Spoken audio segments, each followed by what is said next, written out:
والسلام على سيد الأنبياء والمرسلين وعلى آله وصحبه أجمعين. أعوذ بالله من الشيطان الرجيم. الصلاة والسلام على سيدنا رسول الله وعلى آله وصحبه سيدنا حبيب اللہ. ہم نے پیچھے ذکر کیا درس چہاروں میں کہ عطا علی رحمہ کے نزدیک استعاذہ نماز سے پہلے نماز کے بعد بھی واجب ہے، اعوذ باللہ پڑھنا قرات سے پہلے بھی اور قرات کے بعد بھی واجب ہے. تو حضرت عطا نے اس کے وجوب پر یعنی اعوذ باللہ کے واجب ہونے پر کئی وجوہ سے استدلال کیا اور دلیل پکڑی. ان میں ایک یہ تھا کہ نبی اکرم صلی اللہ علیہ وسلم نے دائمی طور پر قرات سے پہلے اعوذ باللہ من الشیطان الرجیم پڑھا ہے اور یہ واجب ہے اللہ عز و جل اس فرمان کی وجہ سے وَاتَّبِعُوا تُم رسول اللہ صلی اللہ علیہ وسلم کی اتباع کرو. تو جب حضور نے دائمی طور پر کیا تو پھر آپ کی اتباع کرنا بھی واجب ہے. اور ثانی وہ کہتے ہیں کہ دوسرا ان کی جو وجہ آپ نے وجوب کی بیان کی وہ یہ ہے کہ اللہ عز و جل فاستعذ، تو یہ فاستعذ امر ہے تو امر وجوب کے لیے آتا ہے. تو بے شک ہر قرات کے وقت اس کے وجوب کا قول واجب ہوتا ہے، یعنی اعوذ باللہ من الشیطان الرجیم ہر قرات کے وقت کہنا واجب ہوتا ہے. کیوں کہتے ہیں؟ اس لیے کہ اللہ تعالیٰ نے فرمایا فَإِذَا قَرَأْتَ الْقُرْآنَ فَاسْتَعِذْ بِاللَّهِ، جب تم قرآن پڑھو تو اللہ کی پناہ میں آ جاؤ، پناہ چاہو. تو کہتے ہیں یہ بتا رہا ہے کہ جب بھی قرآن پڑھا جائے تو پھر اعوذ باللہ من الشیطان الرجیم پڑھنا واجب ہوگا. اور آگے آپ کہتے ہیں کہ اللہ نے حکم کو ذکر کیا ہے وصف مناسب کے بعد. تو وصف کے بعد جو حکم بیان ہو تو یہ تعلیل ہوتی ہے. تو کہتے ہیں یہ تعلیل پر دلالت کرتا ہے اور حکم جو ہے یہ بار بار آتا ہے، یہ تعلیل پر دلالت کرتا ہے. اور یعنی جب قرآن پڑھو تو پھر کیا کرو، یہ وصف مناسب ہے تو حکم آئے گا تو پھر تم اللہ کی پناہ چاہو.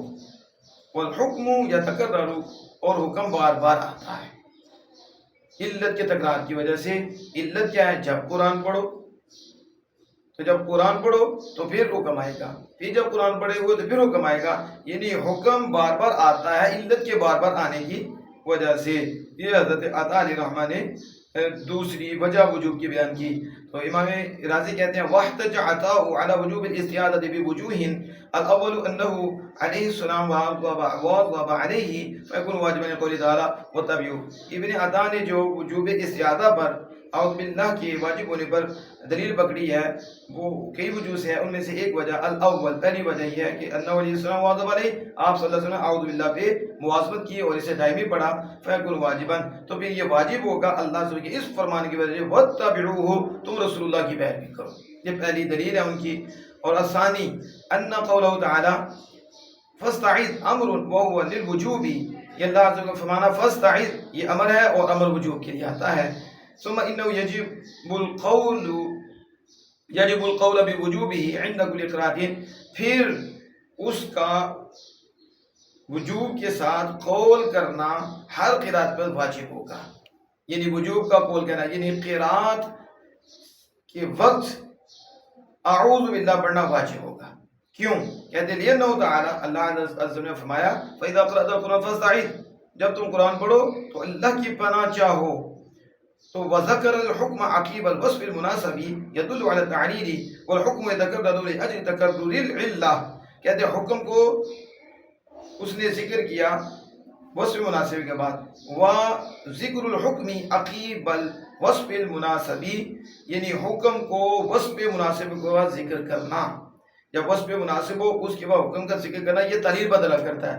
یہ علماء جانتے ہیں، جو طلباء اصول شاشی نلزا پڑھتے ہیں وہ جانتے ہیں کہ وصف مناسب کے بعد حکم کا جو ذکر کیا جائے تو پھر وہ وصف مناسب ہوتا ہے، تعلیل ہوتی ہے تو وہ تعلیل پر دلالت کرتا ہے، علت پر دلالت کرتا ہے.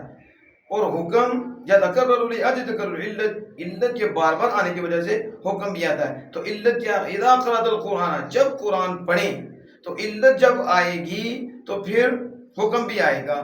تو پھر دوبارہ علت آئے گی تو یعنی علت کا تکرار ہوگا تو حکم کا بھی تکرار ہوگا.